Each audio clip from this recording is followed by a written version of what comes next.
할렐루야. 임마누엘 찬양대의 그 찬양의 열정을 코로나19가 감당하지 못하고 이기게 우리 다시 한번 모여서 이렇게 찬양한 날이 하루속히 빨리 오게 될 줄 믿습니다. 우리 다 함께 말씀의 제목을 따라해 주시길 바랍니다. 이중적 잣대, 이중적 잣대. 저는 제 아이들을 미국에서 10년 넘게 키웠습니다. 그러다 보니까 좋은 점도 많은데 가끔 힘든 일이 있습니다. 그것은 혹시 우리 아이들이 나쁜 친구들을 사귀지는 않을까 하는 그런 걱정입니다. 첫째 아이가 미국 고등학교를 다닐 때에 점심시간에 학교에서 구내 식당에서 동성애자들을 봤다고 학교 갔다 와서 저한테 그렇게 얘기를 할 때 저도 모르게 그만 너는 그런 아이들과 가까이 하면 안 된다라고 말했습니다. 미국 학생들은 어떤 성적으로 많이 개방이 되어 있어서 학교를 졸업하기도 전에 아빠와 엄마가 되는 아이들도 많습니다. 그리고 동성애에 대해서 관대하다 보니까 학교 내에서 부끄러움 없이 자신들이 동성애자임을 밝히기도 합니다. 요즘 한국 학생들도 이런 면에서 미국을 추월하는 경향이 있는 것 같기도 합니다. 그래서 저에게 드는 걱정은 교회 학교 아이들과 청년들이 혹시 그런 아이들과 어울리다가 물들면 어떡하지 하는 그런 걱정입니다. 여러분, 그런데 우리가 거룩한 삶을 살기 위해서 세상과 분리된 삶을 살아야 되겠습니까? 세상과 분리된 삶이 여러분 경건입니까? 성도들은 예수님을 잘 믿는 사람들끼리 교제하는 것을 경건이라고 생각하기도 합니다. 세상 사람들과 어울리지 않기 위해서 불경건한 자리에 가지 않게 되는 것이 경건, 혹시 불경건한 자리에 내가 거기에 가게 되면은 그렇게 거룩하지 못한 행동을 하고 있구나라고 생각하기도 합니다. 한국을 어지럽히고 코로나 바이러스의 주범이 되어버린 신천지는 교회로 들어와서 교인들을 자신들의 신도로 만들려고 혈안이 되어 있는데, 기성교회 교인들은 신천지에 가서 신천지 신도들을 빼오기는커녕 신천지 사람들을 절대 만나서는 안 된다라고 가리킵니다. 이런 상황은 기성교인들이 믿음이 이단 교인들에 비해서 대단히 연약해 보인다라는 것을 반증하는 것처럼 보이기도 합니다. 마치 제 아들이 불량한 학생과 어울리면 망가질 것 같다라는 생각이 드는 것과 같은 거예요. 여러분, 악은 언제나 선보다 강합니까? 예수 그리스도의 제자들은 소수의 무리로 선한 영향력을 끼쳐 세상을 변화시켰는데, 오늘날 오히려 잘 믿는 사람들이 세상에 물들어 신앙을 잃어버릴까 봐 걱정하고 있는 시대가 되고 말았습니다. 정말 악이 선보다 강해서 그런지 모르겠지만 잘 믿던 사람들이 세상에 나가버리면은 신앙을 잃어버리는 모습을 본단 말입니다. 그렇다면 우리는 불신자들을 어떻게 대하면서 살아야 하겠습니까? 구원의 소식을 전해야 할 대상으로 생각해야 합니까? 아니면 나의 신앙을 망쳐버릴 수 있는 경계의 대상으로 생각해야 합니까? 이것도 저것도 아니면 이 세상에서 예수 믿을 사람들은 하나님께서 예정하셔서 다 어찌되었든지 간에 믿게 될 수 있으니까 그저 이 세상에 사는 동안에 약간의 거리를 두고 같이 살아가야 될 대상으로 여깁니까? 모든 민족으로 예수님은 마태복음에 보면은 28장의 지상 대위임 명령으로 모든 민족으로 제자를 삼으라고 말씀하셨는데, 오늘 본문에는 믿지 않는 사람들과 멍에를 매지 말라고 합니다. 그럼 어느 말에 여러분 장단을 맞춰야 되겠습니까? 혼란스럽습니다. 모든 민족을 제자 삼으려면 믿지 않는 사람들과 만나야 되는데, 근데 오늘 말씀은 믿지 않는 사람들과 멍에를 매지 말래요. 이는 불신자들을 경계의 대상으로 말하고 있는 것처럼 들립니다. 사도 바울은 오늘 본문에서 다섯 가지 비유를 듭니다. 첫 번째, 의와 불법이 함께할 수 없다. 두 번째, 빛과 어둠이 함께할 수 없다. 세 번째, 믿는 자와 믿지 않는 자가 함께할 수 없다. 네 번째, 그리스도와 벨리알이 함께할 수 없다. 다섯 번째, 하나님의 성전과 우상이 함께할 수 없다. 어찌 어울릴 수 있느냐라고 말합니다. 14절부터 16절 말씀입니다. 너희는 믿지 않는 자와 멍에를 함께 매지 말라. 의와 불법이 어찌 함께하며 빛과 어둠이 어찌 사귀며 그리스도와 벨리알이 어찌 좋아하며 믿는 자와 믿지 않는 자가 어찌 상관하며 하나님의 성전과 우상이 어찌 일치되리요. 바울은 정말 성도와 불신자가 상종하지도 말라라는 의미로 이 말을 하고 있는 것일까요, 여러분? 이 말씀 전에 고린도 교인들에게 바울은 이 문제를 한번 답한 적이 있습니다.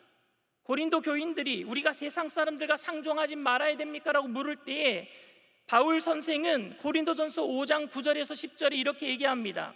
내가 너희에게 쓴 편지에 음행하는 자들을 사귀지 말라 하였거니와 이 말은 이 세상에 음행하는 자들이나 탐하는 자들이나 속여 빼앗는 자들이나 우상 숭배하는 자들을 도무지 사귀지 말라 하는 것이 아니니 만일 그리하려면 너희가 세상 밖으로 나가야 할 것이라 그랬어요. 내가 그런 뜻으로 말한 게 아니야. 바울은 교회 안에서 세상의 가치관으로 살아가는 교인들에게 얘기한 거예요. 구약 시대에 음행을 뭐라고 얘기했습니까? 하나님을 섬기면서도 바알과 아세르를 섬기는 사람들을 음행했다 그런 거예요. 종교적으로 하나님 안 섬긴 게 아니에요. 하나님도 섬기지만 바알과 아세르를 섬기니까 그게 음행이란 말입니다. 그러니까 바울이 얘기하는 것은 세상 사람들을 멀리하라는 것이 아니라 내 안에 두 가지 가치관을 가지고 살지 말라라는 얘기예요. 그럼 바울이 오늘 본문에서 하고자 했던 그 말의 의미는 무엇일까요? 어떤 사람들은 이 본문이 성도와 불신자와의 결혼 문제라고 이야기하기도 합니다. 그런데 여러분, 예수님을 믿지 않으면 어둠입니까? 예수님을 믿지 않는 사람들은 벨리알입니까? 예수님을 믿지 않으면 우상이 되는 겁니까? 예수 믿지 않는 청년들을 벨리알, 너는 우상이다, 너는 어둠이다 이렇게 말해서 되겠습니까? 너무 비약이 심한 것 아닙니까? 사도 바울은 고린도전서 9장 19절 22절에 이렇게 얘기합니다. 내가 모든 사람에게서 자유로우나 스스로 모든 사람에게 종이 된 것은 더 많은 사람을 얻고자 함이라. 유대인들에게 내가 유대인과 같이 된 것은 유대인들을 얻고자 함이요 율법 아래에 있는 자들에게는 내가 율법 아래에 있지 아니하나 율법 아래에 있는 자같이 된 것은 율법 아래에 있는 자들을 얻고자 함이요 율법 없는 자에게는 내가 하나님께서 율법 없는 자가 아니요 도리어 그리스도의 율법 아래에 있는 자이나 율법 없는 자와 같이 된 것은 율법 없는 자들을 얻고자 함이라. 약한 자들에게 내가 약한 자와 같이 된 것은 약한 자들을 얻고자 함이라. 내가 여러 사람에게 여러 모습으로 된 것은 아무쪼록 몇 사람이라도 구원하고자 함이니. 그러니 사도 바울은 유대인들에게는 유대인들처럼, 율법 아래에 있는 사람들에게는 율법 아래에 있는 사람들처럼, 율법이 없는 사람에게는 율법이 없는 사람처럼, 약한 자에게는 약한 자처럼 대한 이유가 뭡니까? 여러 사람을 얻고자 하기 위해서. 그래서 예수 안 믿는 사람들에게 상처 주는 말 안 했단 말입니다. 전도하기 위해서. 그러니 오늘 사도 바울이 예수 안 믿는 사람들, 예수 안 믿는 청년들을 위해서 그들을 통해서 벨리알이다, 어둠이다, 우상이다 이렇게 얘기하는 것은 말이 안 맞는 얘기예요. 그런 뜻으로 말 안 했단 말입니다. 사도 바울은 자신이 믿음이 강하기 때문에 불신자와 이방인을 만나도 되고, 고린도 교인들은 믿음이 약하기 때문에 불신자와 멍에를 같이 메어서는 안 된다라고 말하고 있는 것도 아닙니다. 믿음이 없는 사람들은 불신자와 결혼을 하면 안 되고, 믿음이 있는 사람들은 불신자와 결혼을 해도 좋다라고 말하고 있는 것도 아닙니다. 그런데 우리들에게는 이런 모순이 있어요. 모순이. 예수님을 잘 믿는 딸이 예수를 믿지 않는 남자와 결혼하겠다고 하면요, 부모님이 예수 믿는 가정에서는 그거 반대합니다. 그런데 예수님을 잘 안 믿고 교회를 뺀질거리고 안 나간 아들이 예수를 잘 믿는 처녀를 데리고 오면은 부모님들은 박수 칩니다. 이런 모순이 우리한테 있단 말입니다. 오늘 본문은 고린도 교인들이 사도 바울에게 예루살렘의 사도들의 추천서가 없다고 비방한 다음에 나온 말이에요. 사도 바울은 무자격자다. 예루살렘에 예수님의 진짜 제자들 베드로나 요한한테 추천서도 받지 않고 온 사람이다 라고 욕하고 난 다음에 나온 말이에요. 사도 바울은 자신에게 사도들의 추천서가 없다고 외모로 평가하는 고린도 교인들에게 이렇게 얘기를 하고 있습니다. 예수 그리스도의 제자는 환난과 궁핍과 고난과 매맞음과 갇힘과 난동과 수고로움과 자지 못함과 먹지 못한 가운데서도 깨끗함과 지식과 오래 참음과 자비함과 성령의 감화와 거짓이 없는 사랑과 진리 말씀과 하나님의 능력으로 의의 무기를 가지고 이 세상에서 보이는 것을 따라 사는 사람이 아니라 보이지 않는 것을 바라보며 기뻐하는 자입니다 라고 말하고 있어요. 그런 다음에 오늘 본문에 이어서 우리는 보이지 않는 것을 보는 것처럼 여기면서 살아가는데 어찌 보이는 것에 마음이 빼앗겨서 살아가고 있습니까? 그것은 두 가지 기준을 가지고 마음에 살아가고 있는 것 아닙니까? 라고 묻고 있는 거예요. 어떻게 두 가지 기준으로 살아갈 수 있습니까? 보이지 않는 것을 보는 것처럼 믿으면서 살아가는 사람이 의와 불법이 어떻게 두 마음을 가질 수 있겠습니까? 빛과 어둠이 그 마음에 어떻게 함께 공존할 수 있겠습니까? 그리스도와 벨리알이 어떻게 우리 마음속에 같이 있을 수 있습니까? 믿는 자와 믿지 않는 자가 어떻게 내 마음속에 함께 있을 수 있습니까? 하나님과 우상이 어떻게 내 마음에 있을 수 있습니까? 같이. 그리스도인들은 무엇을 믿고 살아가는 사람들입니까? 신앙의 본질은 눈에 보이는 것을 의지하지 않고 눈에 보이지는 않지만 영원한 생명과 그 생명을 주신 주님을 위해서 고난받는 것을 슬퍼하지 않고 많은 것을 누림에도 교만할 수가 없고 다른 사람들을 소유와 신분으로 차별하지 아니하고 주님 대하듯이 살아가는 사람들이 예수 믿는 사람들인 줄 믿습니다. 그럼에도 우리는 이 세상에서 눈에 보이는 것 때문에 흔들려요. 그렇게 살아간다라고 고백하면서도 우리들은 눈에 보이는 것 때문에 흔들린단 말입니다. 그런 것들에 흔들리지 말고 주님만 바라보면서 살아가야 되는데 믿음의 주 온전케 하시는 예수님만 바라보겠습니다 결단하지만 또 흔들리고 또 흔들립니다. 이렇게 우리의 믿음이 흔들릴 때 우리의 믿음을 가장 힘들게 하는 건지 뭔지 아십니까? 합리화예요. 합리화. 아예 어쩔 수 없구나, 나는 이렇게 살아야 되겠구나, 그 유혹을 참지 못하고 내가 그렇게 살아가는 것, 두 마음을 품고 살아가는 것을 그냥 합리화 시켜버린단 말입니다. 그 힘든 시간이 길어지고 그 유혹이 합리화되면서 살아가는 성도들 마음속에는 결국 이원화가 생기고 말아요. 두 가지 기준이 생기고 맙니다. 이 세상에 살아가는 동안에는 눈에 보이는 것을 따라 살아가는 것이고 죽는 날에는 영원한 하늘나라 가니까 그때 믿음으로 천국 가는 것, 이게 가능해지는 거예요. 이 말이.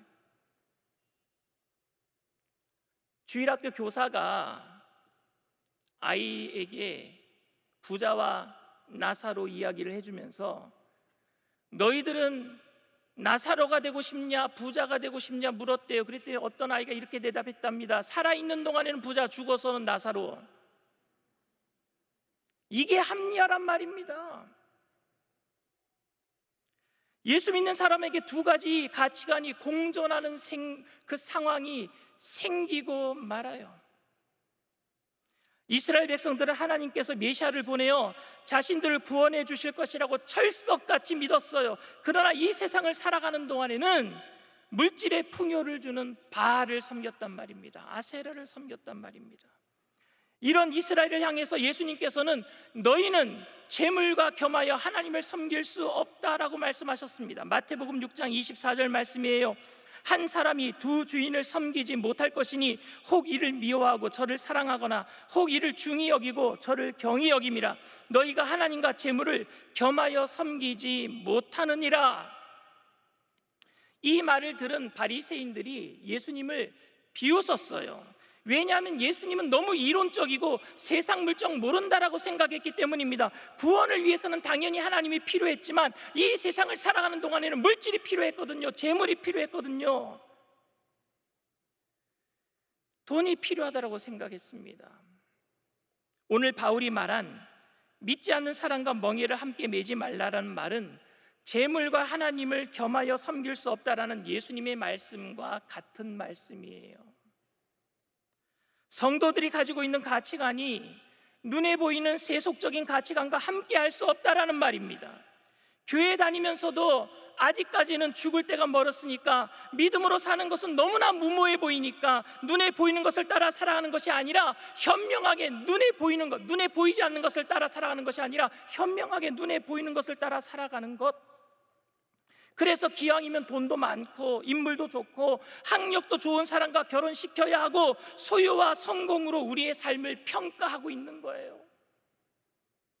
바로 이런 것들을 사도 바울은 의와 불법이 함께할 수 없고 빛과 어둠이 함께할 수 없고 하나님과 벨리알이 함께할 수 없는 것, 하나님의 성전과 우상이 함께할 수 없는 것이라고 오늘 얘기하고 있어요.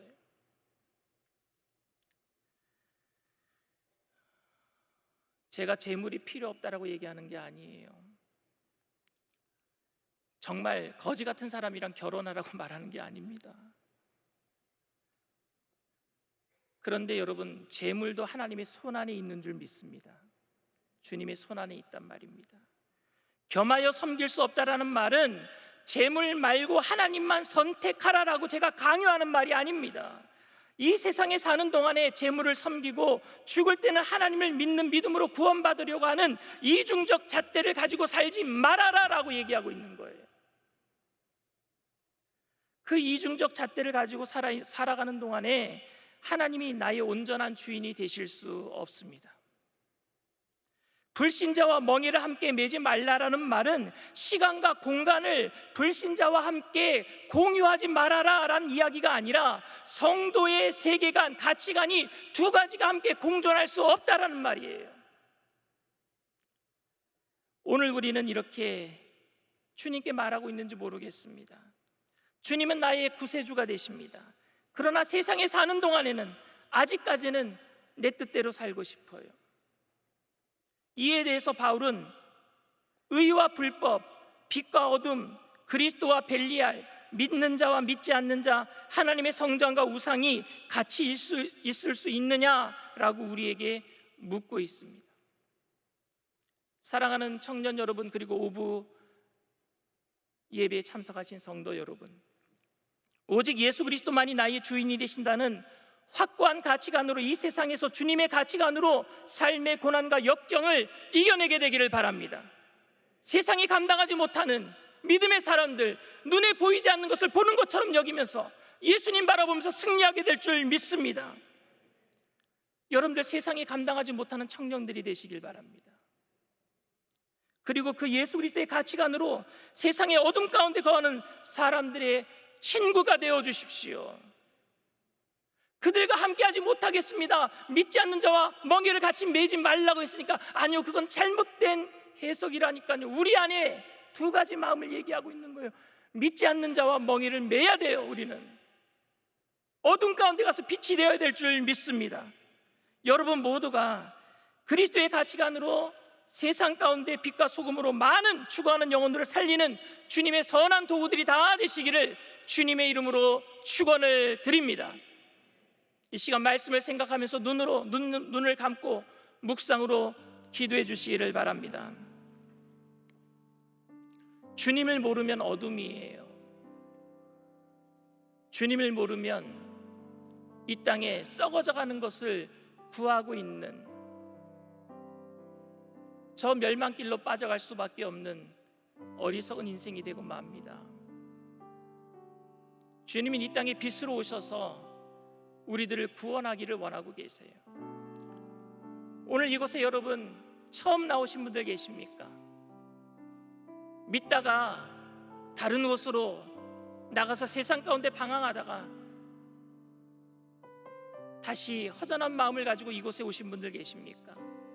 온라인상에서, 유튜브에서, 실시간으로 인터넷으로 예배드리는 곳에 처음 나오신 분들 계십니까? 오늘 여러분들의 마음을 주님께서 붙잡아 주실 줄 믿습니다. 빛으로 붙잡아 주실 거예요. 하나님으로 붙잡아 주실 거예요. 성령 충만함으로 붙잡아 주실 거예요. 그리고 여러분들이 빛된 삶을 살아갈 수 있도록 힘과 능력을 더하여 주실 줄 믿습니다. 여러분들 믿음으로 제가 하는 기도를 따라해 주시길 바랍니다. 믿음의 고백을 통해서 여러분들을 구원에 이르게 하실 줄 믿습니다. 하나님 아버지, 저는 죄인입니다. 어디에서 와서 왜 살며 어디로 가는지 알지 못하고 방황하며 살았습니다. 저희 죄를 위하여 십자가에서 죽으시고 부활하신 예수님을 제 구주로 모셔드립니다. 저는 하나님의 자녀가 되었습니다. 지금부터 영원토록 주님과 함께 살겠습니다. 예수님의 이름으로 기도드립니다. 아멘. 할렐루야. 여러분들을 진심으로 환영합니다. 이 시간 우리가 찬양을 하시고 말씀을 생각하면서 통성으로 기도하는 시간을 갖도록 합니다.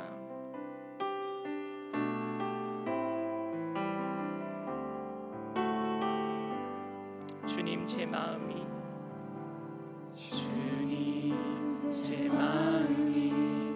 너무 둔해서 주님을 볼 수 없습니다.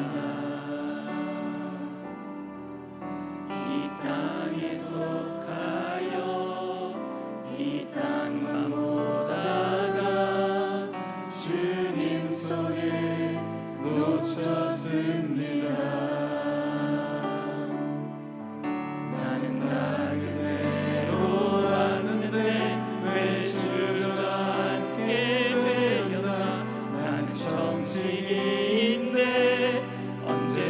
내 삶의 주인이 되어버렸나. 믿음이 없이는 기쁘시게 못하나니 고대수로도 더 끝뿐이라. 믿음이 없어서 무너진 삶의 모든 자리에 다시 주님을 기다립니다.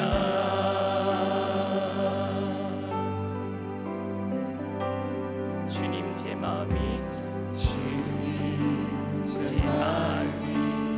너무 둔해서 주님을 볼 수 없습니다. 이 땅에 속하여 이 땅만 보다가 주님 손을 놓쳤습니다. 나는 다 그대로 왔는데 왜 주저앉게 됐나. 나는 정직인데 언제부터 내 삶에 주인이 되어버렸나. 믿음이 없이는 기쁘시게 못하나니 주를 찾는 자 반드시 만나리. 믿음이 없어서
왜 우리에게 두 가지 마음이 들까요?